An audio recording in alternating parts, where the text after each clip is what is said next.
আলহামদুলিল্লাহ ইসলামী ছাত্র আন্দোলন বাংলাদেশ ঝালকাঠি জেলা শাখা কর্তৃক আয়োজিত আজকের এই ঝালকাঠি স্কুল চত্বরে মানববন্ধন। আপনারা জানেন, আসলে বাংলাদেশ এমন একটা দেশ, যখনই যে সরকার ক্ষমতায় আসে তখনই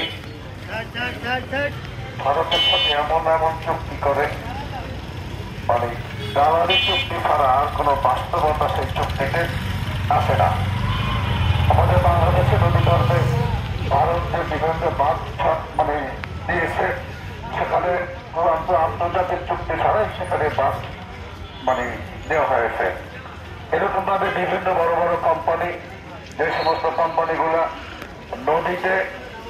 নদীর জায়গা দখল করে বিভিন্নভাবে তারা বিভিন্ন কোম্পানি গড়ে তুলছে উন্নয়নের নামে। আসলে এই ব্যবসায়ীগুলো হয়েছে সরকারের পাঁচাটা গোলাম, আর সরকার হয়েছে ভারতের পাঁচাটা গোলাম। আমাদের দেশে পররাষ্ট্র নীতি এমন একটা অবস্থা, ভারতের পায়ের নীতি সবসময় মাথা দিয়ে তারা থাকে।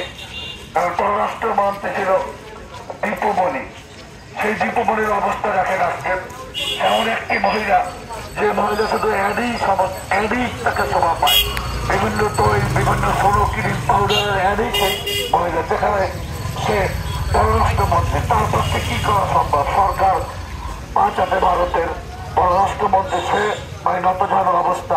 এরকমভাবে বাংলাদেশে নদীগুলো বিভিন্নভাবে বিলীন হয়ে যাচ্ছে। আর বাংলাদেশের অবস্থা রয়েছে স্লোগান এবং সাইনবোর্ডেই সীমাবদ্ধ। দেখবেন বুড়িগঙ্গার পাশে বিভিন্ন ইসলামী ছাত্র আন্দোলন বাংলাদেশ ঝালকাঠি জেলা শাখা কর্তৃক আয়োজিত আজকের মানববন্ধনে উপস্থিত আছেন ইসলামী আন্দোলন বাংলাদেশ ঝালকাঠি জেলা শাখার সংগ্রামী সভাপতি হাফেজ আলমগীর হোসেন এবং ইসলামী যুব আন্দোলন বাংলাদেশ কেন্দ্রীয় বরিশাল বিভাগীয় সাংগঠনিক সম্পাদক মোহাম্মদ আলামিন সহ আমাদের দায়িত্বশীল বৃন্দ। আসলে আজকে আমরা যেই জন্য মানববন্ধনে দাঁড়াইছি, আপনারা জানেন ভারত আমাদের ভারতের সাথে আমাদের কিছু নদী আছে, যে নদীগুলো তারা বাদ দিয়েছে আন্তর্জাতিক আইন অমান্য করে।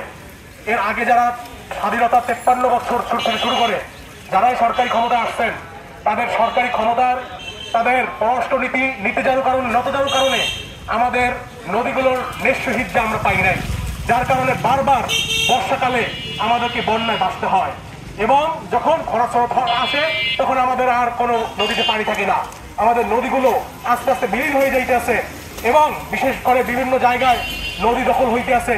এর আগে আমরা দেখেছি আওয়ামী লীগ সরকারের আমলে সাদেক এগ্রো গ্রুপ তারা নদীর জায়গা দখল করে সেখানে আপনার এগ্রো ফার্ম করে চলছে। এরকম অনেক জায়গায় আমাদের ঝালকাঠিতে বিভিন্ন জায়গায় নদী দখল হয়েছে। এই জন্য আমি ইসলামী ছাত্র আন্দোলনের পক্ষ থেকে দাবি জানাই, সমস্ত নদী দখল সহ নদীর ড্রেনেজিং ভালোভাবে নব্যতা ফিরে আনার জন্য নদীর বাস্তবায়নমূলক ড্রেনেজিং করা দরকার এবং নদীর ভাঙ্গনের রোধে ইসলামের যে আদর্শ আছে, যে নীতি আছে, নদীর ভাঙ্গন রোধে যে পরিকল্পনা আছে সরকারের, সেটা সঠিকভাবে বাস্তবায়ন করতে হবে।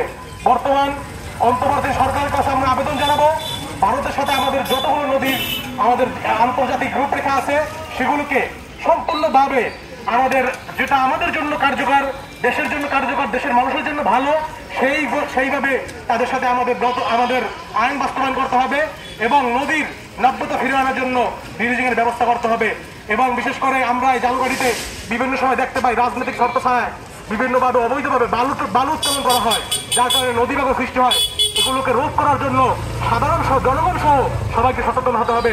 ইসলামী ছাত্র আন্দোলনের পক্ষ থেকে আজকে মানববন্ধনে যারা উপস্থিত হয়েছেন সবাইকে ধন্যবাদ। আসসালামু আলাইকুম ওয়া রাহমাতুল্লাহ।